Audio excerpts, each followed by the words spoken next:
আজকের গল্প আমাদের তান্ত্রিক ও রক্তটাকিনীর আতঙ্ক। কলকাতার গলির এক কোণে অন্ধকার ঘরে বসে আমাদের তান্ত্রিক গভীর ধ্যানে মগ্ন ছিলেন। সামনে ধূপ জ্বলছে, বাতাসে ছড়িয়ে পড়ছে এক অদ্ভুত ঘ্রাণ। পাশে বসে আছে বিশু পণ্ডিত, তার মুখে স্পষ্ট উদ্বেগের ছাপ। গুরু, এই ডাকটা ভালো ঠেকাচ্ছে না, বিশু কাপা গলায় বলল। তারানাথ চোখ মেলে তাকালেন, তার চেহারায় গভীর চিন্তার চাপ। অমঙ্গলবারের রাতে এমন ডাক আসে বিশু, বোঝাই যাচ্ছে এখানে কিছু একটা ভয়ঙ্কর অপেক্ষা করছে বলে। তবে বলি শোনো, ডাক এসেছিল এক প্রত্যন্ত গ্রাম কালিকাচক থেকে। বলা হয় গ্রামের শেষ প্রান্তে এক অভিশপ্ত শ্মশান রয়েছে, যেখানে শতাব্দী পর শতাব্দী ধরে এক জিনের বাস আছে। প্রত্যেক কাল রাত্রির অমাবস্যায় গ্রামে অদ্ভুত সব মৃত্যু ঘটে। কেউ গলায় দড়ি দেয়, কেউ উন্মাদ হয়ে ছুটে যায় শ্মশানের দিকে।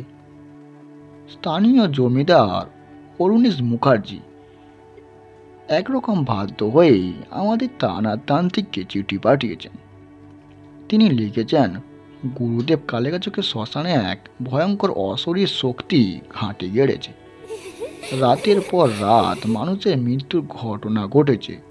কেউ কেউ বলে এটা একটা শব্দ প্রাচীন, এক জিনের অভিশাপ। আপনি না এলে আমাদের বাঁচার উপায় নেই। চিঠি পড়ে তান্ত্রিক একটু হাসলেন। আচ্ছা আচ্ছা বিশু, চলার জন্য প্রস্তুত দাও, আমাদের আজকের এই কালিকাচকে যেতে হবে, বিশু আতঙ্কে বলল। গুরু, আপনি তো জানেন জিনের বিরুদ্ধে লড়াই সাধারণ আত্মাদের মতো নয়, তারা আগুনের সৃষ্টি, তাদের শক্তি অসীম হয়। ঠিক বলেছ বিশু, কিন্তু তুমি কি জানো জিনেদেরও একটা দুর্বলতা থাকে? বিশু হতভম্ব হয়ে তার দিকে তাকালো। কালিকাচকের শ্মশানে কি আছে সেটা আগে জানতে হবে, তারপর ঠিক করব এই কাল রাত্রিতে জিনের সঙ্গে লড়াই করার জন্য আমাদের কি প্রস্তুতি নিতে হবে। পরের দিন সন্ধ্যায় তারা দুজন রওনা দিল আমাদের কালিকাচকের উদ্দেশ্যে। গ্রামের প্রবেশদ্বারে পৌঁছে বিশু অনুভব করল চারপাশে বাতাসটা খুবই ভারী, যেন কোথাও এক অদৃশ্য চোখ তাদের দিকে দেখছে। গ্রামের মানুষজন ভীত সতস্ত্র, কেউ মুখ খুলতে চাইছে না। শুধু এক বৃদ্ধ বলল, রাত নামার আগেই শ্মশানের দিক থেকে কান্নার আওয়াজ আসে, আর কাল রাত্রির মধ্যরাতে ভেসে আসে দানবীয় হাসি। তানাথ গভীরভাবে শুনলেন। জিন সাধারণত তিন ধরনের হয়, শুভ, দুষ্টু এবং প্রতিশোধ পরনায়। এখন যে জিনটি আছে তার শক্তি প্রবল। রাত গভীর হওয়ার অপেক্ষা করতে হবে আমাদের। সন্ধ্যা হতেই তারা পৌঁছালো কালিকাচকের শ্মশানে। বিশাল বট গাছের নিচে পুরনো একটা সমাধি। স্থানীয়রা বলে এই সমাধিতে শহীদ হয়েছিল এক মরক্কোর জিন, যাকে একসময় ভারতীয় তান্ত্রিক তন্ত্রমন্ত্রে সাহায্য করে আটকে রেখেছিল, কিন্তু এখন সে মুক্ত। তখন তারানাথ মাটিতে বসে শক্তি আহ্বান করলেন। বাতাস ধীরে ধীরে গভীর হতে লাগলো। রাত গভীর হলেই আসল বিভীষিকা শুরু হবে। মধ্যরাত, চারপাশের বাতাস ঘূর্ণির মতো ঘুরতে লাগলো। শ্মশানের শূন্যস্থানে কোথাও যেন অদৃশ্য এক পদচারণা। তারপর এক ভয়ানক হাসির আওয়াজ ছড়িয়ে পড়ল পুরো শ্মশানের আকাশে। বিশু আতঙ্কে পেছনে তাকালো। শ্মশানের গাছপালাগুলো দুলছে, বাতাসে ধূপের গন্ধও মিশে আছে এক পচা গন্ধের সঙ্গে। হঠাৎই ধোঁয়ার মতো এক ছায়ামূর্তি গাছের নিচে ফুটে উঠল। তারানাথ শান্ত স্বরে বললেন, আমি তোমাকে ফিরিয়ে দিতে এসেছি, যেখানে তোমার থাকা উচিত। জিন উচ্চস্বরে চিৎকার করলো। শ্মশানের চারপাশে আগুনের কুণ্ডলীও জ্বলে উঠল। তোমার সাধ্য কি যে তুমি আমায় তাড়াবে? তারানাথ তখনই রেগে কালো মাটি হাতে তুলে তন্ত্রমন্ত্র শুরু করলেন। ধীরে ধীরে চারপাশের শক্তি বদলাতে লাগলো, কিন্তু জিন সহজে ছাড়ার পাত্র নয়। এদিকে বিশুর গলা শুকিয়ে কাঠ। এই লড়াই কি তারানাথ জিততে পারবেন?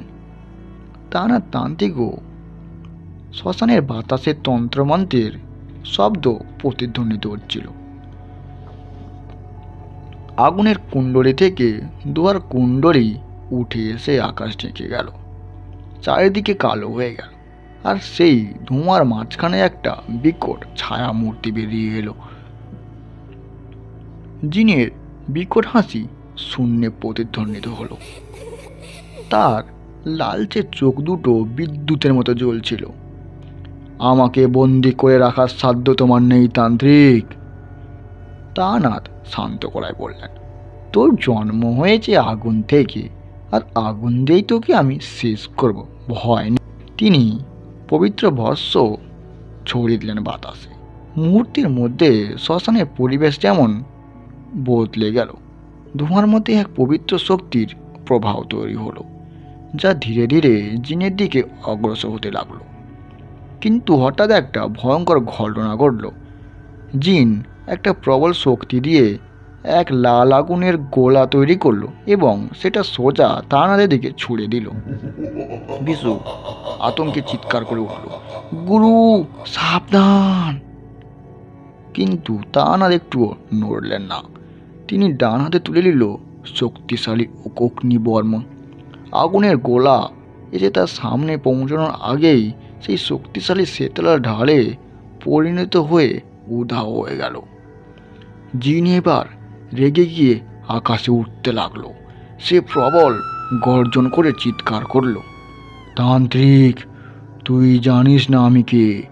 আমার নাম হলো আচরাজ। আমার নাম হলো অল আচরাজ। আমাকে 100 বছর আগে এক হিন্দু তান্ত্রিক এই শ্মশানে গাছের নিচে বন্দি করেছিল। এখন আমি মুক্ত, কেউ আমাকে আর ফেরাতে পারবে না। তারানাথ ঠোঁটের কোণে এক চাপা হাসি নিয়ে বলল, আল আচরাজ, তোর সময় শেষ হয়েছে। এই শ্মশানে মানুষদের জীবন আমি তোর হাতে ছেড়ে দিতে পারি না। তিনি তার একটা তামার কমণ্ডল থেকে জল ছিটিয়ে দিলেন শ্মশানের মাটিতে। সেই জল পড়ার সঙ্গে সঙ্গেই মাটির নিচ থেকে যেন এক গজগজ শব্দ হতে লাগলো, আর সেই ভয়ঙ্কর শক্তির প্রতিক্রিয়া শুরু হয়ে গেল। বিশু বিস্ময় দেখল, সমাধির ভেতর থেকে বেরিয়ে আসছে অসংখ্য আত্মা। শত শত কালো ছায়ার মতো আত্মারা চারপাশে ঘুরতে লাগলো, আর সবাই 70 বছর আগে জিনের হাতে মারা গিয়েছিল। তারানাথ বললেন, এরা সেই নিরহ মানুষ যারা অল আজরাজের শিকার হয়েছিল। এখন এরা মুক্তি চায়। জিন ভয় পেয়ে গেল। সে এক মুহূর্তে বুঝতে পারল এই আত্মা তাকে সহজে ছেড়ে দেবে না। জিন চিৎকার করে উঠল, না, আমাকে এভাবে বন্দি করা যাবে না, আমি আবারও ফিরে আসব। তারানাথ এবার জিনকে আক্রমণ করল। তারা চারপাশ থেকে তাকে পেঁচিয়ে ধরল। জিন বাঁচার জন্য ছটফট করতে লাগলো। সে মরিয়া হয়ে বলল, তান্ত্রিক, আমাকে মুক্তি দাও, আমি আর কোনো ক্ষতি করব না। কিন্তু তারানাথ জানতেন, একবার জিনকে ছেড়ে দিলে সে আবারও ফিরে আসবে। তাই তিনি সর্বশেষ মন্ত্র উচ্চারণ করলেন, ওং নম ভৈরব কাল ভৈরবে নমঃ।